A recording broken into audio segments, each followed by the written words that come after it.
And welcome back to the One Int Wizard channel. It's your casually sensuous mimic here with another RPG horror story, though maybe horror isn't the right word.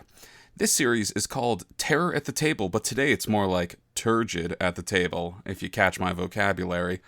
So let's get into a saucy little number called My Situation is Ridiculous, and It Will Not Stop, posted by Redman1986 to the RPG Horror Stories subreddit. It's been a bit since I put something on here, but this situation warrants its own post. Take it as a cautionary tale of what can happen when even the most minor of concessions are given. I'm running D&D for an old group of friends. We've been playing remote, necessitating the need to learn virtual tabletop. I'm good at it, good enough to teach it to my friends and players. In an effort to include them in some of the back-end stuff, I let them choose a lot of the tokens we use for characters and monsters. I use GIMP to paint transparency onto any art they give me so that it looks better on the tabletop.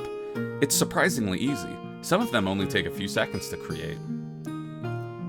This went fine for a long time until one of the players, Sarah, got an idea. She was playing a druid, you see, and had a bunch of animal forms that largely necessitated their own tokens for use on the board. Most of the images she sent me were cartoon versions of the creatures they represent. Then, she and the rest reached a level that gave her a bunch of new forms. Specifically, she was excited to be able to turn into elementals. She sent over a couple of images for her new forms.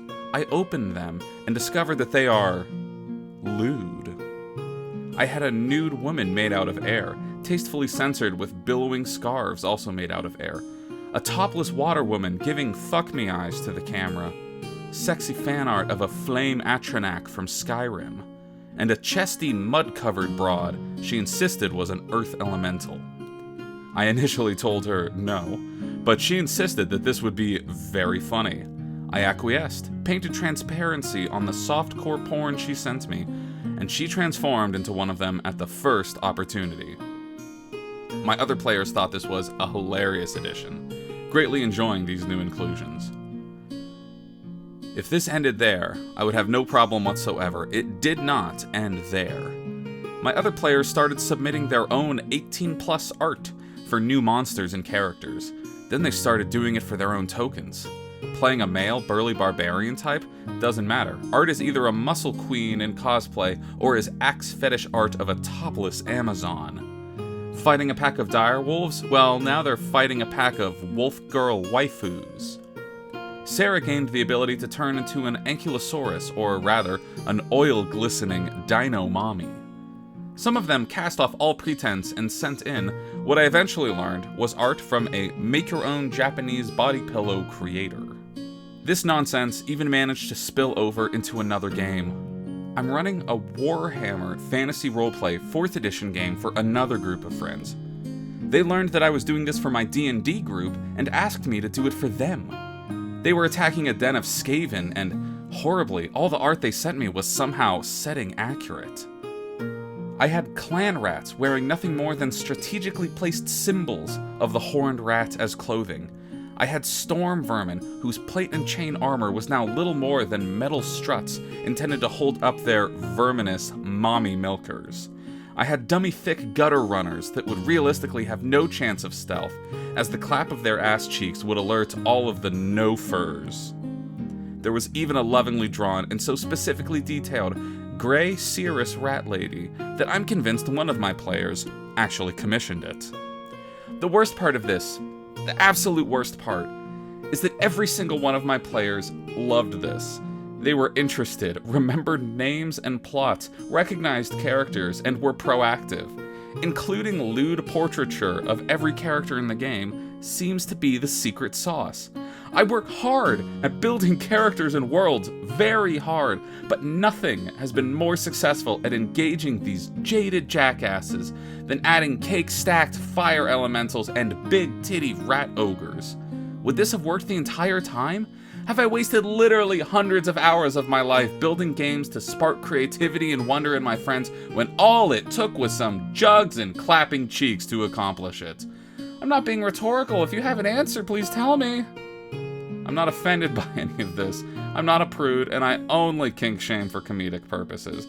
But it's pretty hard to write and create a game knowing that every single character, monster, and even some items I include are going to be overwritten with whatever sticky bullshit my players decide to plaster over it. And that was the story My Situation is Ridiculous, and It Will Not Stop, by user Redman1984, and I'm pleased to say, as I read this story on the subreddit RPG Horror Stories, I was able to add the one upvote that brought this post to 666. Truly cursed.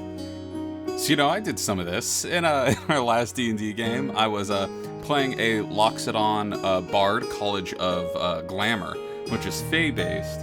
So I was thinking, yeah, we're gonna do an oversexed bard as usual, and I wanted to play a Loxodon, so I looked up some real sweaty daddy elephant man art, I believe by the creator Dramamine, if you know them, and I just made him a dang beefcake, and I treated like a Fae liaison, almost like a warlock patron, and her name was Cynthia Fullchest. And the art I posted in chat for Cynthia Fullchest was actually some Rule 34 for the character Gwen from the video game Spiritfarer. She's a Fae-like anthro deer with big puffy fur and 3 sets of ears.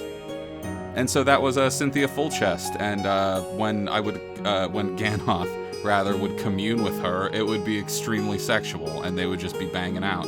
And this was just me jokes telling my group about this. But yeah, an injection of certain illustrated sexualities and fantastical sorts of depictions of sexual and sensual people.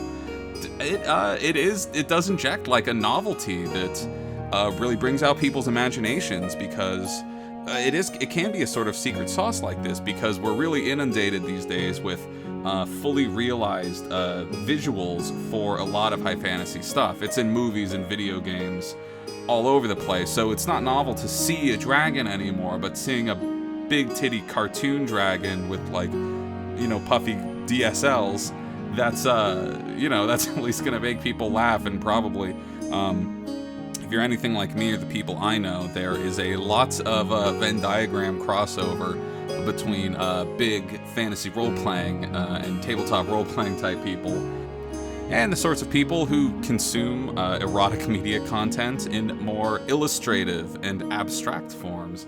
So if you are with some goofy people who don't take their sexual attractions too seriously and are willing to, post some furry porn they found a while back, it could be a fun thing to inject a little bit of levity and a little, naughtiness to the table.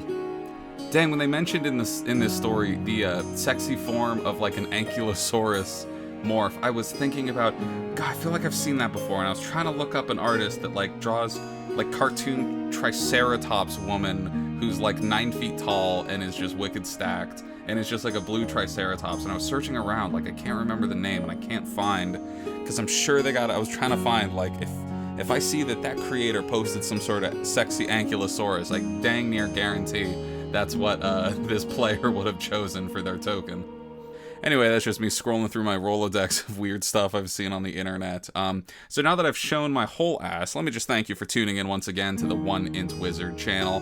We are posting some more videos like this from the RPG Horror Stories Reddit, and reading aloud all sorts of fun stories. I got another one coming up soon about Digimon, where a guy gets his dick shot off by a Digimon, and that one was absolutely buck wild. We read it on stream. Keep an eye out for that, because it is cuckoo bananas. Anyway, please like and subscribe to the YouTube channel, and check us out on twitch.tv/OneIntWizard on Wednesdays and Sunday nights around 7:30 to 10:30. We're streaming all sorts of things, and Wednesday tends to be the one where we just are randomly scrolling through the RPG Horror Stories Reddit to, pick up a bunch of whatever strikes our fancy type stories. Thanks. Stay wizard. That's a good sign off.